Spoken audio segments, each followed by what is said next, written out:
everybody. My name is John Niehaus. I'm one of our stallion grooms at Claiborne Farm, and I'll be showing you around our Kentucky Derby virtual tour. So with no further delay, we'll go ahead and get started. And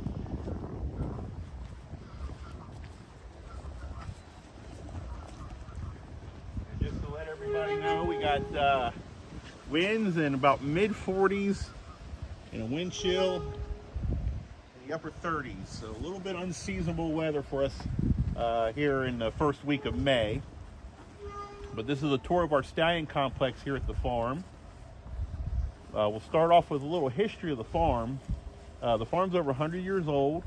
It was founded in 1910 by Arthur Boyd Hancock, and the Hancock family still own the farm today. We're actually fourth generation here at Claiborne and fifth generation of the family breeding thoroughbred horses. The Hancocks originally started out in Virginia at a farm called Ellerslie Stud in the late 1800s, operating both Ellerslie Stud and Claiborne from 1910 to the late 1940s, when the Virginia property was sold and closed and Claiborne was the main base of operations. We got about 3,000 acres of land here, and our horse population varies depending on what time of year we're in. We have maybe a low population of about 400 head and a high population of about 550 head, and we see that peak population when we complete foaling season.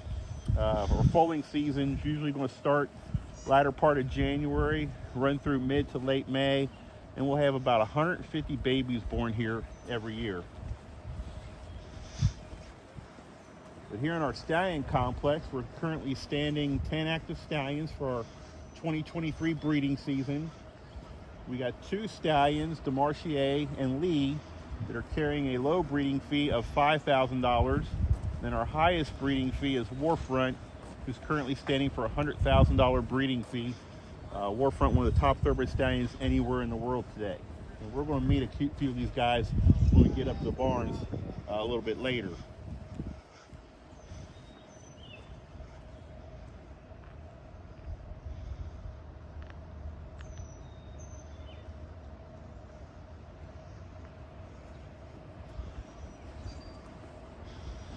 Other than the wind and the cold, it's a pretty nice day here in central Kentucky.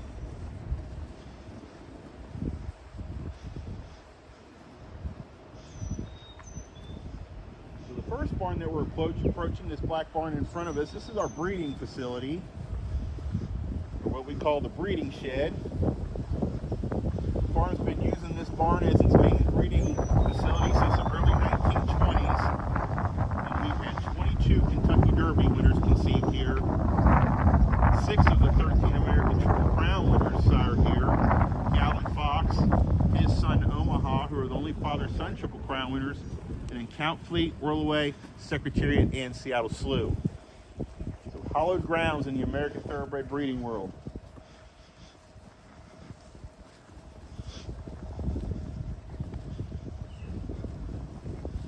We are in our breeding season right now. Our breeding season starts on February the 10th, runs through till July the 3rd, and we got a 10 stallion roster, and on average we breed about 800 mares a year. All natural live cover, which is a rule of every thoroughbred registry throughout the world. So this is the breeding shed. So this is where the process starts. When we're doing breedings, we'll actually have 4 people working in the shed with the horses. One person holding the mare, one person positioned on each side of the mare assisting and holding her steady, and a person handling the stallion. We can breed our stallions up to 3 times a day to accommodate multiple mares. We do 8 a.m. breedings, 3 p.m. and 7 p.m. and we call those breeding sessions. And if we have a full breeding session, we would have 10 mares to breed, because our stallions only breed once per session. With 10 stallions, that would be our maximum number of mares to be bred in one session. And if everything's going well and all the horses are doing good, we could probably get those 10 mares bred in just a little bit over an hour. But the padding on the wall is just all for the safety of the horses during the breeding process. The surface in the shed is a material called Polytrack, which was developed as a synthetic racing and training surface, providing a nice, safe breeding environment for the horses.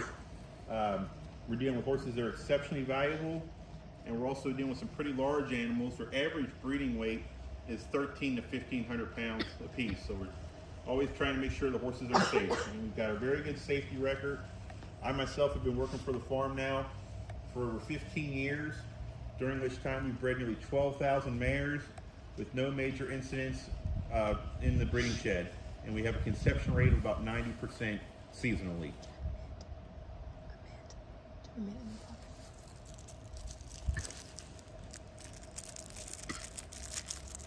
And we'll wander on up here towards the barn. We'll see what the boys are into.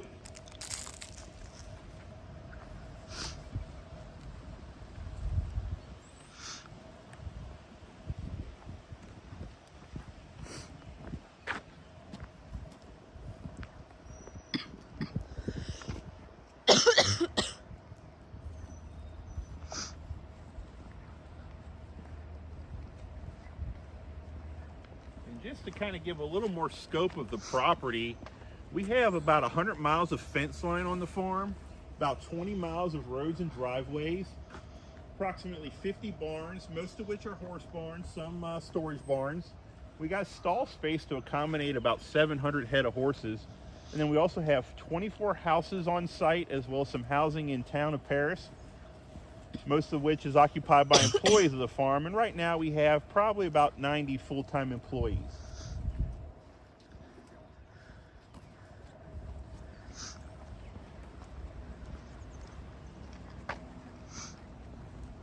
But the barn we're walking up to now, this is what we call our 10-stall stallion barn. This is actually the newest barn on our main stallion complex. It was built in the early 1950s. And as we walk on in the barn, the eye is almost automatically drawn to the first stall on the left-hand side, which is what we call the #1 stall here at Claiborne Farm. And every horse whose name is listed on this door occupied the stall at one point and were all champion American racehorses. The first horse to occupy the stall was Bold Ruler. He was 1957 Horse of the Year. Champion 3-year-old. He would come here to stud and be an 8-time leading stallion based on progeny earnings, and also siring Secretariat. Secretariat, greatest American racehorse ever, maybe the greatest racehorse the world's ever seen. Occupied that stall for his 16 years of life here at the farm.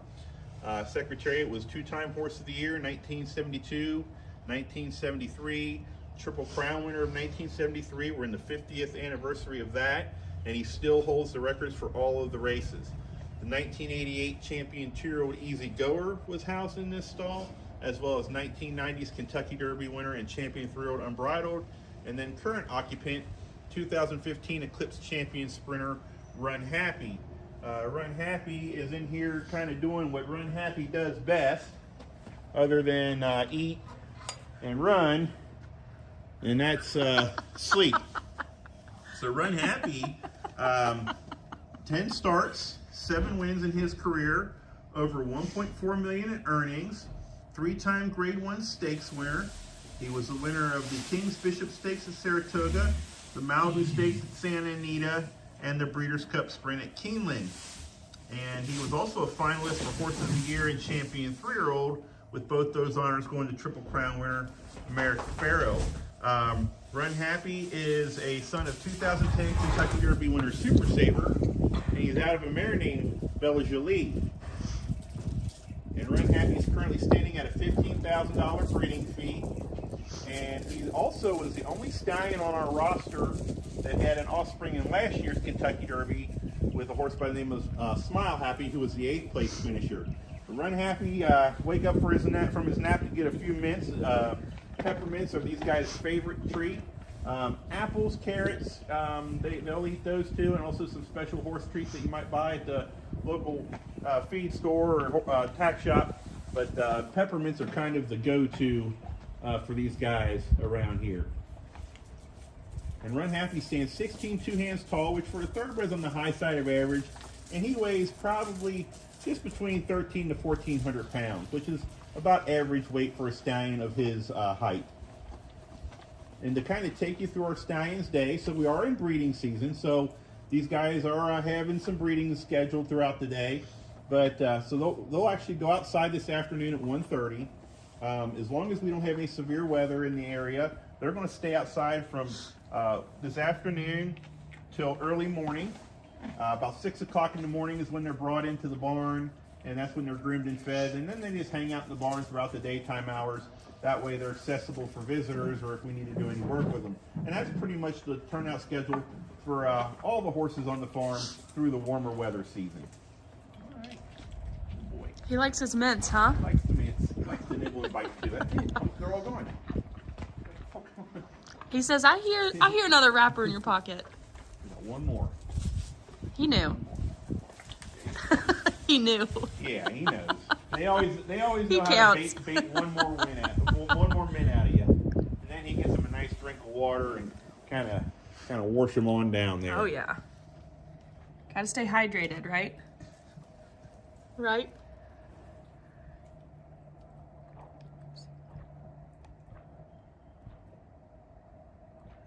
Funny guy.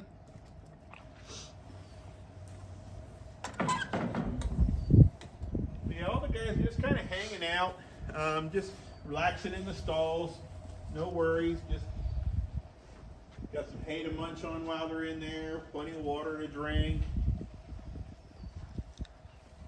So this is kind of their downtime for the day. And then this afternoon they're going to go outside. Most of their time spent outside is just kind of wandering around the paddock, grazing, maybe rolling in the dirt, hanging out under a shade tree, just being a horse.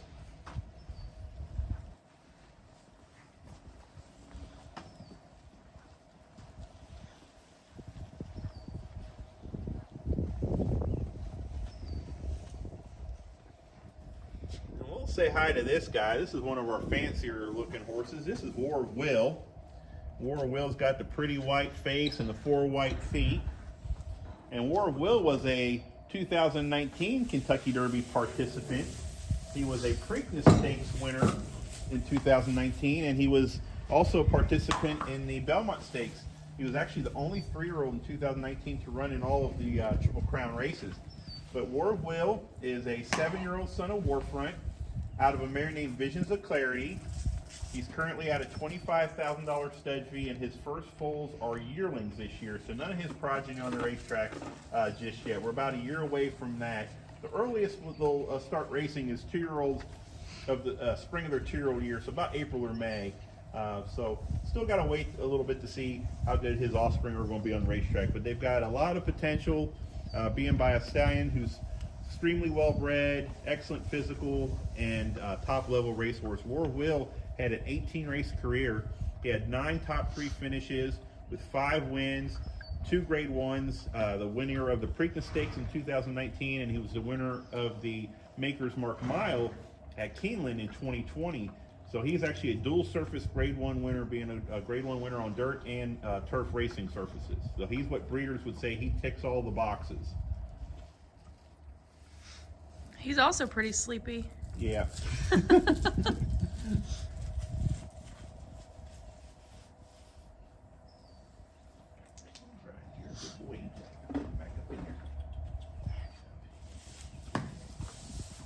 all feeling a little cheeky today. This cooler weather gets them kind of feeling their oats a little bit. They're also all breeding males, so they got kind of a alpha mentality. Thoroughbreds as a breed can tend to be a little bit on the mouthy side and kind of a breed of horse that has a strong spirit, and the stallions maybe even a little bit more so because of breeding all alpha males. Do you notice a difference in their personalities when they are not breeding? So in the non-breeding season, or are they pretty much consistent? They're pretty consistent for the most part. It seems, if anything, kind of tempers their enthusiasm would be the weather. When it starts to get hot and humid, summer months, just like us, I think it kind of just knocks their energy level down just a little bit. They like this kind of weather here, this cool, a little bit breezy. It just got some feeling a little bit frisky. But there are some stallions, as individuals, maybe are a little bit more keyed up during breeding season. Some of the stallions who are maybe really busy in the breeding shed might be even a less keyed up because they're working real hard. But these are just a few of our stallion paddocks out through here. So the stallions will people outside early this afternoon. They're all turned out in their own individual paddocks. Because they're all breeding males, again, they got to be isolated from other horses. Two stallions in the same field together are going to fight or play real rough, best case scenario. And all of our stallion paddocks are fenced individually and separated by about 10 feet between the fence line. That way the stallions can't reach over and interact with each other. If they could physically touch each other, sniff noses, things like that, they would probably get a little bit agitated. So that's separation just enough to discourage that. But this first paddock that we're going to show you here, this is actually the paddock the Catholic boy goes out into every day now. But that was Secretariat's paddock when he was here. So if you ever see any pictures of Big Red running around out in the field, this was his little piece of the world. So the footage of him running down that hill. Yeah. Right, this hill right here. Famous. The famous hill, yeah, yes. watching him run down that hill. And if you look up a little bit further there, you can see an old wood privacy fence. That was actually installed just because of Secretariat. Shortly after he arrived at the farm, there was a lot of people that couldn't get an appointment to see him because there was a tremendous demand to do so. So folks just would drive out here to the farm, park on the sides of the road, and view Secretariat from the roadside. Also heard a few stories of some trespassers, so that's why they put that privacy fence in.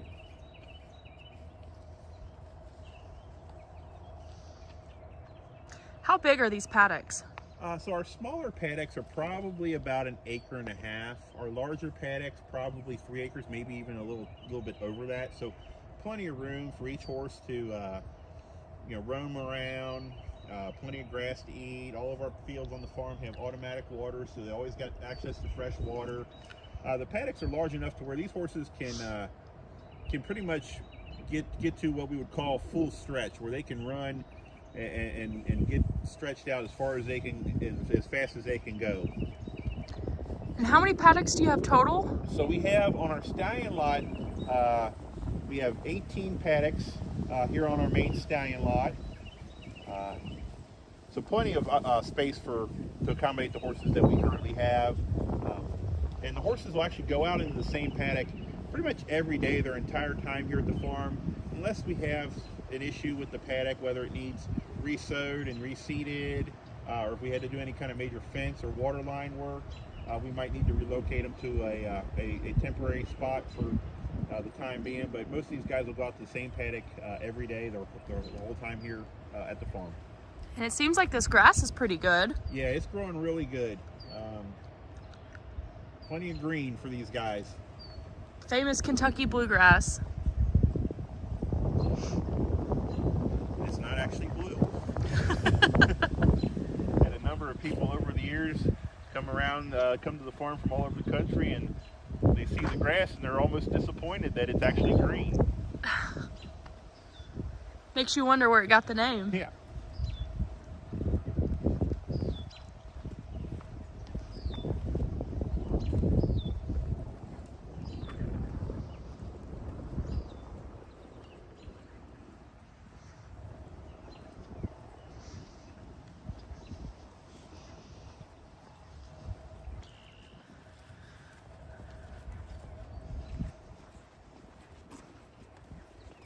So the next barn that we're going to be heading up to is our 6-stall stallion barn, which is kind of our iconic stallion barn. It's actually the barn that is on our farm logo with the Claiborne cursive with the silhouette of the barn in the background. Our 6-stall stallion barn was built in the mid-1930s. And when we get up to this barn, we'll walk down through there, we'll notice on a lot of the old nameplates on the stall doors, little stars or asterisks, if you will, in front of the horse's name. And what that indicates is that was a horse that was foreign bred and then imported to come stand stud here at Claiborne. Most of the imported stallions came out of Europe, England, Ireland, and France primarily. And this was done during the first 50 years or so of the farm's operation, trying to diversify the American bloodline. Great success with these stallions, most of them going on to be leading stallions based on progeny earnings, siring Kentucky Derby winners, Triple Crown winners. Blenheim occupied this first stall here. He was the sire of the 1941 Triple Crown winner Whirlaway, 1947's Kentucky Derby winner Jet Pilot, and was a 3-time champion stallion.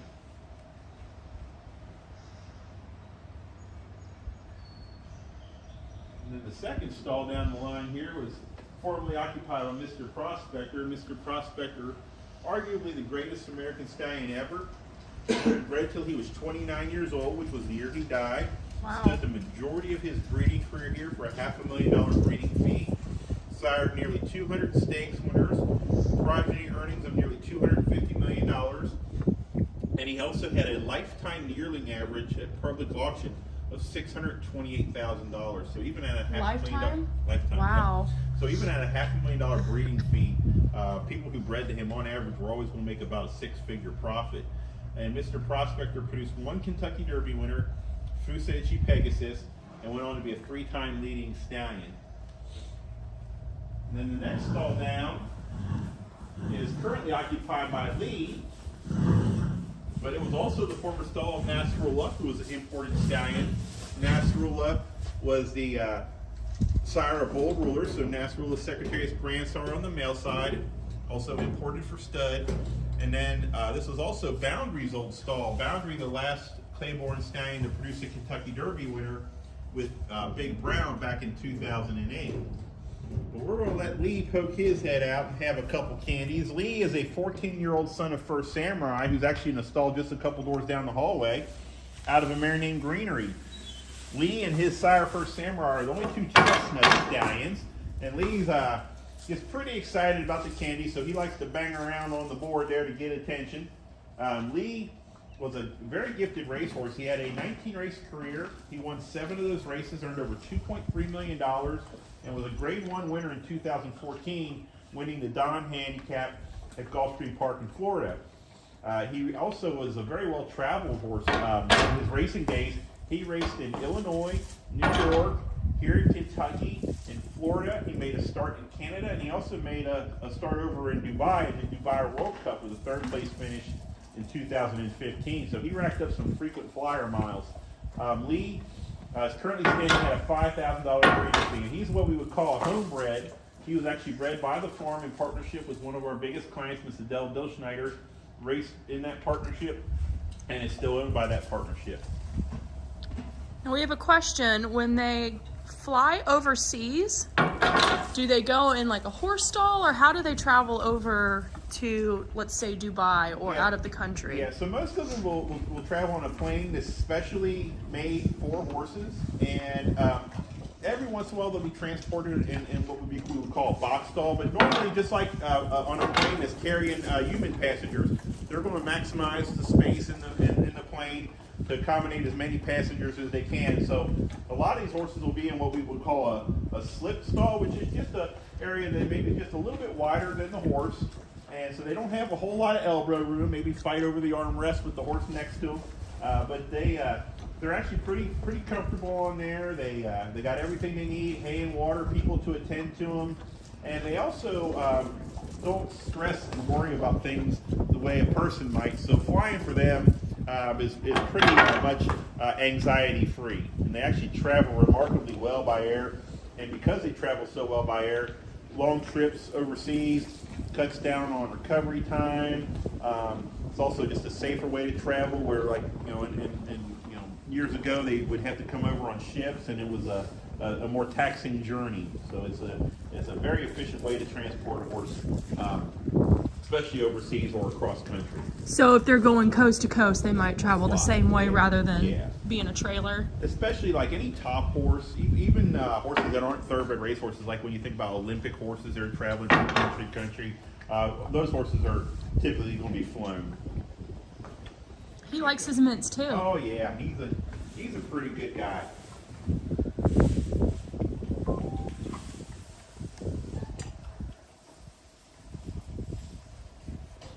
Now that's kind of an interesting name. Where does a name like Lee come from? So Lee actually comes from his mother. Her name's Greenery, and what a Lee is, it's actually a area of land that is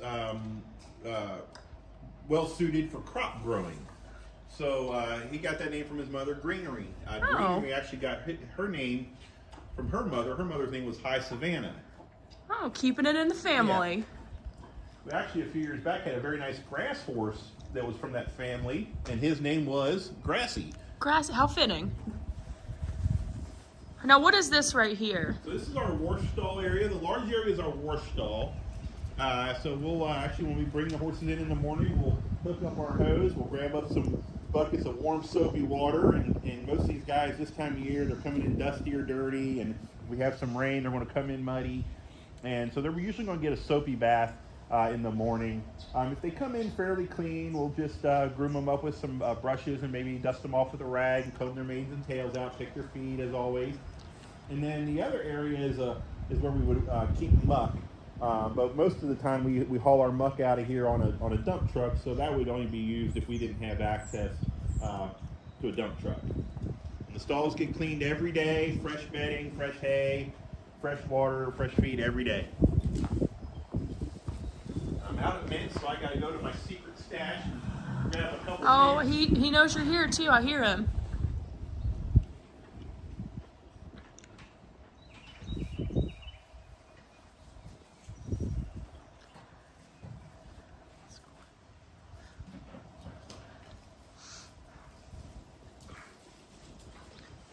Little nose peeping up over there. So we're gonna let the big horse poke his head out, and this is Warfront. And Warfront is our oldest active stallion. He's a 21-year-old. He is a son of Danzig, who actually occupied the stall right next door, out of a mare named Starry Dreamer. Warfront was born and raised here. He was bred by one of our clients, Joe Allen. Was raced for Mr. Allen with a 13-race career. He had 10 top 3 finishes with 4 wins, and purse earnings of about $425,000. His best season on the racetrack was as a 4-year-old back in 2006. That year he was Grade 2 Stakes winner at Saratoga and the Alfred Vanderbilt Stakes. He was 2 times Grade 1 placed in both the Forgo and Vosburg handicaps, and most of his racing was in what we would call dirt sprint races, so races on the main track under a mile in distance. His last career start was a 7th place finish in the Breeders' Cup Sprint at Churchill Downs, and then he retired to stud here in 2007 as a 5-year-old, breeding his first mares at a $12,500 stud fee. He had a fee that remained between $10,000 and $15,000 through 2011, and at that point he had 2 crops of racing age.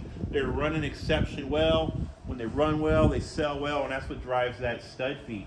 Warfront stud fee has been somewhere between $100,000 to upwards of $250,000 ever since 2014. Wow. He has produced 9 champions worldwide. He is the sire of 24 Grade 1 stakes winners, which is second among active American stallions. And he has sired over 60 graded winners and over 100 total black type stakes winners. So he's truly one of the elite thoroughbred stallions anywhere in the world, and he's also had a international influence. He's actually produced 2 European champion 2-year-olds, U.S. Navy flag and Air Force blue. And I also learned last fall he produced he's actually the grandsire of a Melbourne Cup winner down in Australia. The Melbourne Cup, their most prestigious thoroughbred race, and his son Declaration of War sired a winner of that race. So he truly has international influences. But Warfront, he'll breed about 70 mares a year at a $100,000 breeding fee.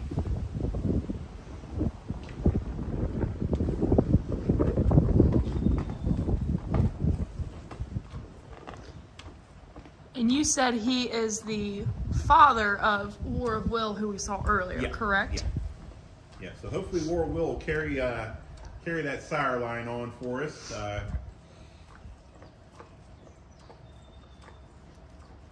So what is this hanging over here on the hook?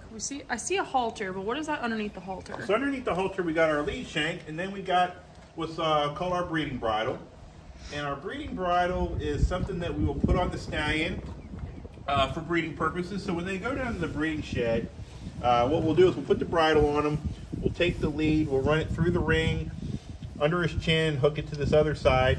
And what that is just gives us a little added control of the stallion. It kind of lets him know that he's in a situation where we want his best behavior.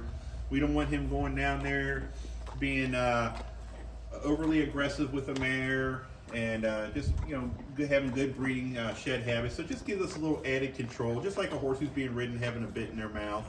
And that's the only time that we'll use those is for breeding purposes. He likes that mitt. Yeah, he's a habitual lip licker.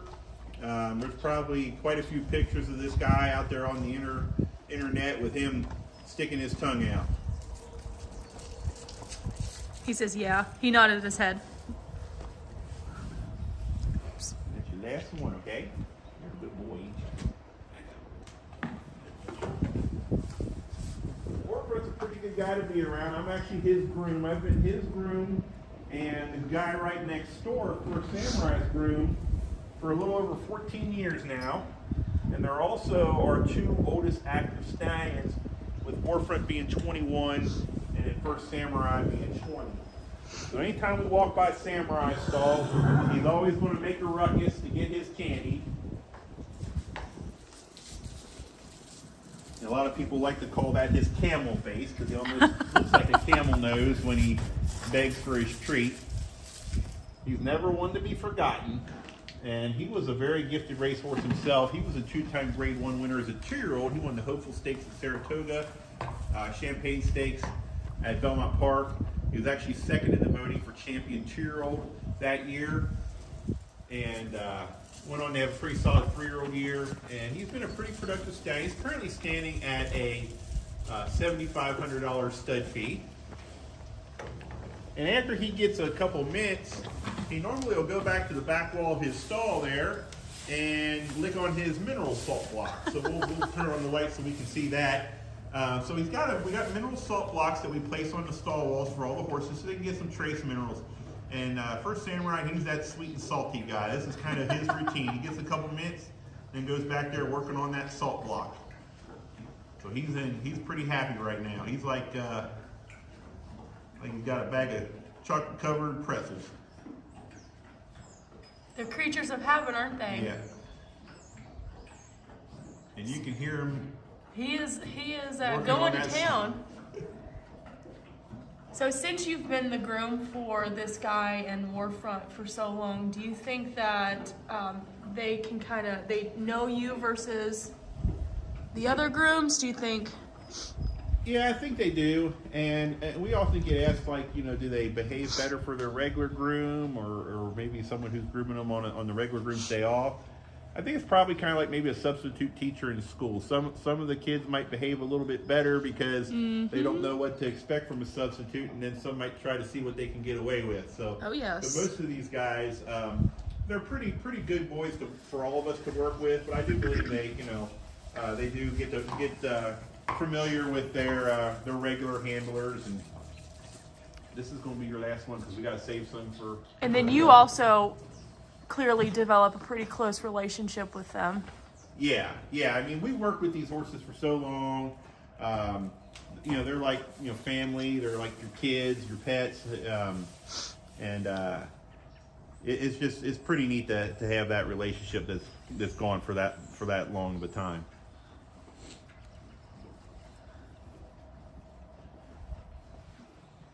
But we're going to let the big horse poke his head out. And this is Blaine, who I believe celebrated a birthday just yesterday or the day before. His actual birthday. All thoroughbreds actually in the Northern Hemisphere have what we would call a January 1st birthday, which is something that's done through the registries to keep up with their ages. So they're all the same age when they're racing age. Makes it a little easier on the racing end of it. But his actual foaling date was, I believe, yesterday or the day before. But this is Blaine. And Blaine is 17 years old. He's the son of a former stallion here by the name of Arch out of a mare named Liable. And that's how I got his name Blaine. If you're liable, you're going to be taking the blame. Blaine was the most accomplished racehorse of the stallions that we currently have standing stud here. He had a 13-race career, 9 wins, 2 seconds, 2 thirds, over $4.3 million in purse earnings. In 2010, as a 4-year-old, he was voted Eclipse Champion Male. He was a 3-time Grade 1 Stakes winner. He won the Stephen Foster at Churchill, the Whitney at Saratoga, and then his career finale, the 2010 Breeders' Cup Classic, also at Churchill Downs. His 2010 Breeders' Cup Classic win It's kind of the day he got his claim to fame within the racing world. He defeated a mare by the name of Zenyatta. Zenyatta, arguably the greatest female racehorse in American racing history. She won the Breeders' Cup Classic in 2009, the year before. She was 19-0, undefeated, heading into the 2010 Classic, putting her perfect record on the line. A lot of racing fans and racing enthusiasts were hoping and expecting to see Zenyatta win and retire undefeated at 20-0. Blaine didn't get the memo, and he beat her by a diminishing head margin. Actually returned to the winner's circle that night to a mix of cheers and boos from the crowd. But Blaine's been a very productive stallion. He's actually having one of his best years at stud this season. He is the sire of this year's Kentucky Oaks favorite, Wet Paint. He is the grandsire of the second choice in the Kentucky Oaks, Botanical, who was produced by one of his daughters. And then he's also the grandsire of this year's Kentucky Derby favorite, Forte. Forte also produced by a daughter of Blaine. So that's establishing in Blaine as one of the top broodmare sires in the industry currently. So we're really excited going into this weekend with Oaks and Derby, with Blaine having some representation. And Blaine was bred by the farm in partnership with Miss Adele Dilschneider, also racing that partnership, and just like Lee, still owned by that partnership. So this has always been his home. And what Blaine's doing now is, after he gets a couple minutes, that stimulates him to take a sip of water, and he drinks his water kind of like what a foal would do when they're nursing. So that was kind of how he learned to drink, and just never outgrew it. It's like sucking your thumb, I guess. Yeah. I'm all out of candy, buddy. Oh no. Yeah. This is bad news. Oh no. I'm all out. But he's a pretty good guy, and been very popular with breeders this year. He had a $25,000 breeding fee. He's probably going to breed about 120, 130 mares this breeding season. How much do these guys weigh? He looks like he's pretty. So he's so he's not missing the dinner bell, that's for sure. He's they weigh about probably 200 to 300 pounds heavier than what they did as racehorses. As racehorses, their average weight is going to be probably about 1,000 to 1,200 pounds, with some exceptions.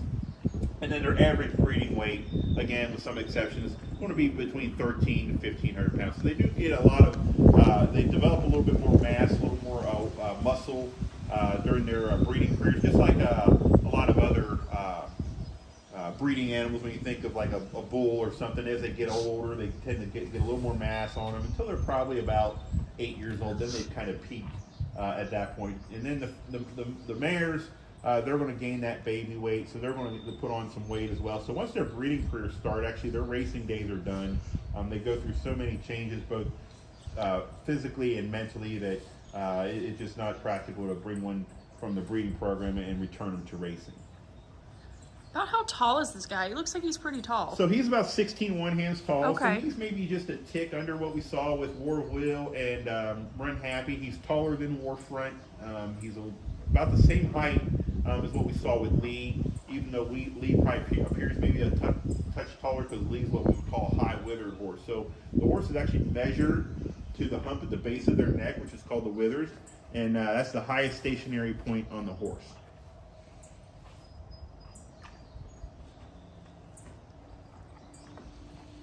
Well, good luck this weekend, buddy. All right, Big weekend coming up. So we're going to head on down to the cemetery.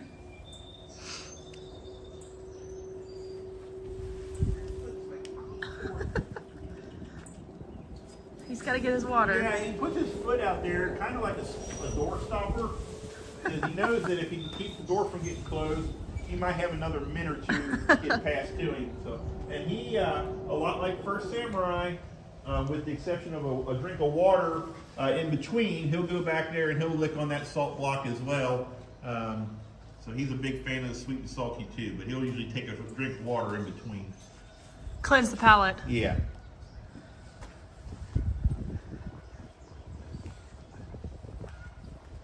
But the cemetery that we're going to go down to today, it's actually one of 3 on the property.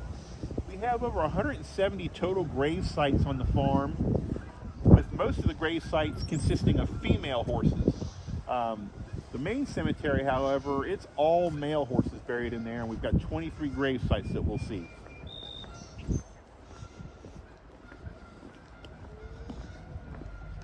Now, is this footing, is this rubber? So yeah, these are rubber brick pavers. They're actually a very common surface within the thoroughbred world, and it's just a good footing. We got them around the breeding shed here and then coming down our hillside. So the stallions, when they come down to the breeding shed, they're pretty excited about the opportunity in front of them. So they come down here on their toes, kind of bouncing around and playing a little bit. So just to make sure they have good footing and a slip resistant surface to travel over on their way down to the breeding shed. But you'll see these at a lot of racetracks around the country, and the saddling paddocks. A lot of the sales companies like Keeneland and Fasig-Tipton have them throughout their sales pavilions as well. And it's just a nice footing for the horses, nice safe footing.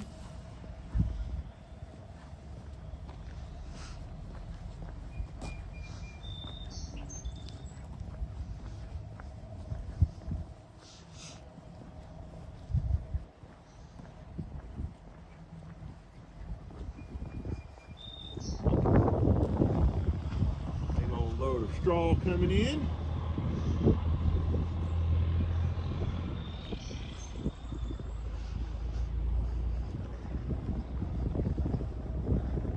You said the farm is how large? About 3,000 acres. 3,000 acres. It's a lot of grass to mow. Yes, it is.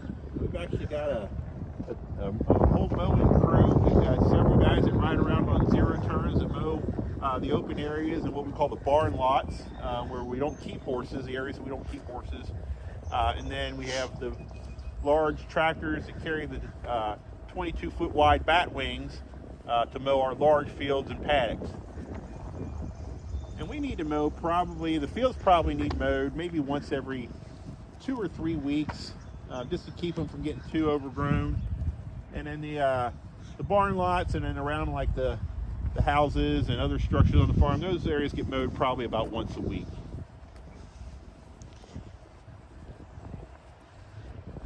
One thing we always want to make sure of is we don't let the grass in the fields get to where it would start to seed up, because those seeds can be eye irritants to the horses. So we always mow it before it gets to about knee height.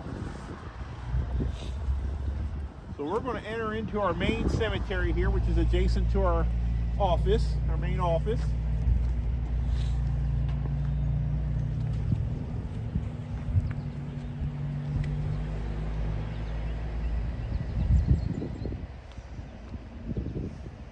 And of the 23 horses buried in here, we've got 5 Kentucky Derby winners, the sires of several Kentucky Derby winners, as well as 2 American Triple Crown winners, and even an English Triple Crown winner. So the first grave site we're looking at here, that's Reviewer. Reviewer, his claim to fame was being the sire of Ruffian, one of the greatest female racehorses in American racing history, running in the mid-1970s. Reviewer himself, a son of Bull Ruler. So was Ruffian born out here? So Ruffian was born and raised here for the Janney family. Some of the greatest thoroughbred racehorses that have ever come off this farm were owned by the Janneys or the Phipps family, who are a relation. And we've actually had 3 movies about horses connected to this farm been made. ESPN made a movie about Ruffian, and then of course the Secretariat movie, who Secretariat sired here and then stood his entire breeding career here and is laid to rest here. And Seabiscuit, who was also born and raised here. Seabiscuit actually was bred by the Wheatley stable of the Phipps family and originally raced for the Phippses, but then was later sold to Charles Howard. And as we say, the rest is history. He went on to be one of the top handicap horses in the country and would go on to win the match race with Triple Crown winner Royal Admiral. And Bud Passer, who was 1966 champion 3-year-old, I believe he was Horse of the Year that year. He was again Horse of the Year 1968, or 67, I believe, as a 4-year-old. Hoist the Flag, 1970 champion 2-year-old. 1971 champion 2-year-old, and 1972 Kentucky Derby winner Reva Ridge, who was actually a stablemate of Secretariats, with Reva in 1972 and Secretariat in 1973. That's the last time that the same owner, trainer, and jockey won the Kentucky Derby in consecutive years. And then to the right of Riva Ridge is 1970 English Triple Crown winner Nijinsky, who's actually the last horse to win their Triple Crown. And Nijinsky was the sire of 1986 Kentucky Derby winner Ferdinand.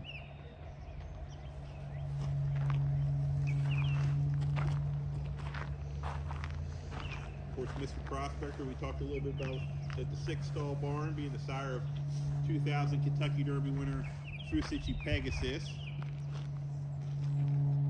And on the back row, furthest left, is Sir Galahad, who was sire of 3 Kentucky Derby winners. He was actually one of the first stallions that the farm imported. He sired Galahadian, Hoop Jr., and 1930 Triple Crown winner Gallant Fox. Those 3 Kentucky Derby winners are actually tied for a record. And then 1939's Kentucky Derby winner Johnstown. And then just to the right of Johnstown, the 1930 Triple Crown winner Gallant Fox, who is the only Triple Crown winner to sire a Triple Crown winner. His son Omaha, from his first crop of foals, won the 1935 Triple Crown. And then further down from him, we got Blenheim, who was the sire of 1941 Triple Crown winner Whirlaway, as well as 1947 Kentucky Derby winner Jet Pilot. And Secretariat's 2 grandsires, Nasrullah and Prince Quillo, buried side by side, as well as just down from them, Secretariat sire Bull Ruler.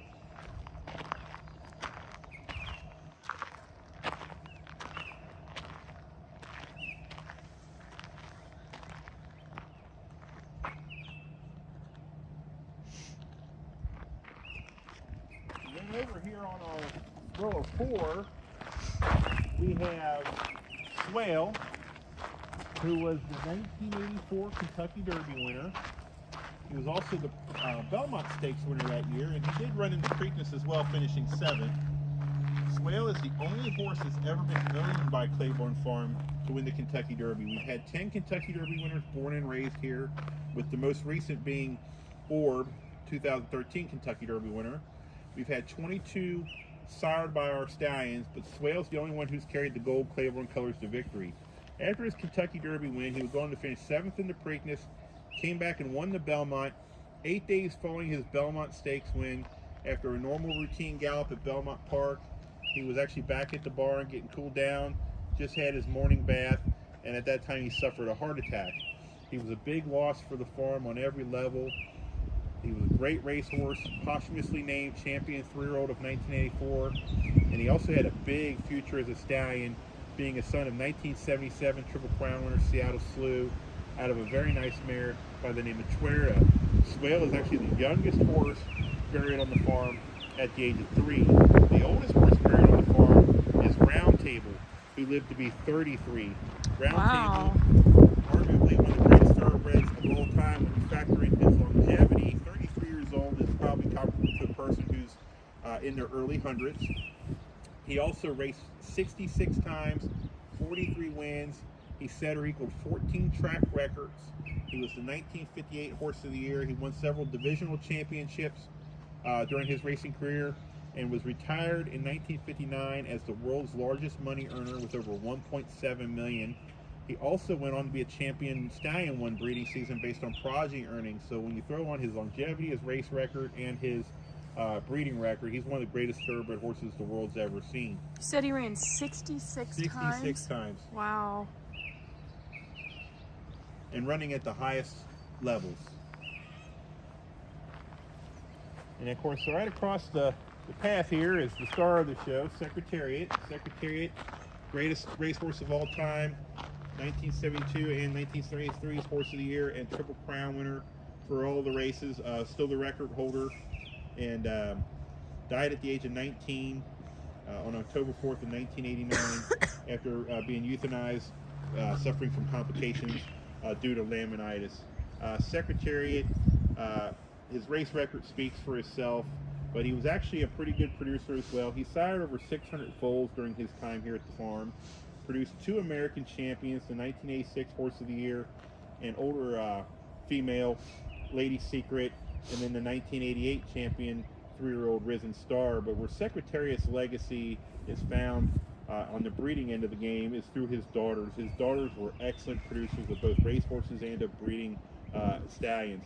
The two most influential stallions in American breeding over the last 20-30 years have been AP Indy and Stormcat, and both of those horses were produced by daughters of Secretariat. Currently, 5 of our 10 stallions descend from Secretariat in some way. And just to kind of give you an idea of how big of an impact he's had, in the 2021 Kentucky Derby, of the 20 horses entered in the race, 18 of them in some way descended from Secretariat. Seems like he often gets discredited as a breeding stallion because he didn't produce himself. Yeah. But there's more. There's a longer lasting impact. Exactly.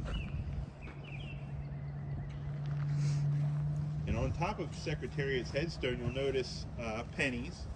You'll also see some other coins mixed in there as well. But that was something that started shortly after the passing of his owner, Miss Chenery, whose nickname was Penny. And fans, as a tribute to her, started placing pennies on his headstone.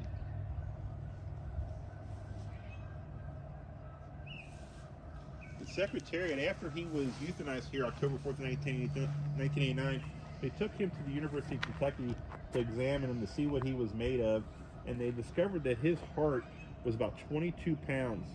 Your average thoroughbred has about an 8 or 9 pound heart. Wow. So he had almost 2.5 times normal size heart, which a lot of people will believe was what enabled him to do things on the racetrack that no other thoroughbred racehorse has been able to do, and kind of defy logic in some of his races. His Kentucky Derby win, it's the fastest in the history of the race.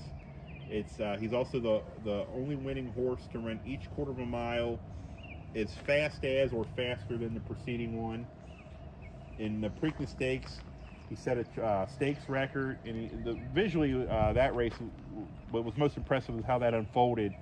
He broke from the gate last, and then going into the first turn without any kind of cue from his rider, Ron Turcotte, he went to the outside and ran past every horse in the race. Going on to the backside with still 3/4 of a mile left to run. Usually when a horse makes a move like that early in the running, they're not going to be able to sustain that run. However, he did not get tired and kept on running and set a stakes record. And then in the Belmont, his race is still a world record for 1.5 miles on a dirt surface, 2 minutes 24 seconds. It's 2 full seconds faster than the second fastest Belmont ever, which was ran by Easy Goer, who occupied his stall when he was here. And Easy Goer would have probably been about 10 lengths behind Secretariat based on the time comparisons. But Secretariat actually ran the first 1.25 miles of his Belmont in 2/5 of a second faster than his record in the Kentucky Derby. So it was definitely his benchmark performance.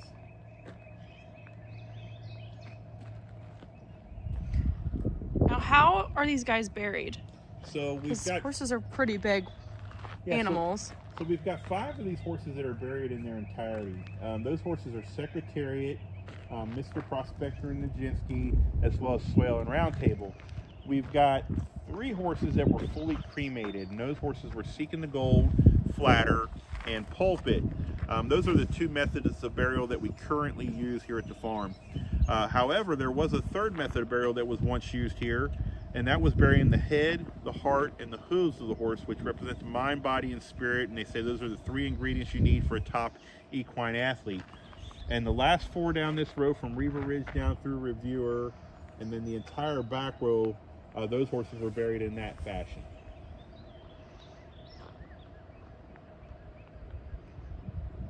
And we do have one additional thing that's unique about Secretariat's burial. At the request of Miss Chenery, he was also embalmed. The only other known American thoroughbred to be embalmed and buried was Man of War. Wow. So not only do they share that distinction, they also both carry the nickname Big Red, and they're also arguably the 2 greatest thoroughbred racehorses in American racing history.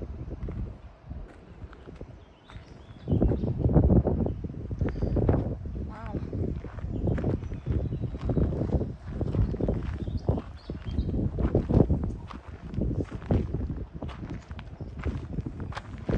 Well, it's my pleasure showing everybody around today. I hope you enjoyed your visit Claiborne Farm, and happy Derby Day to everybody.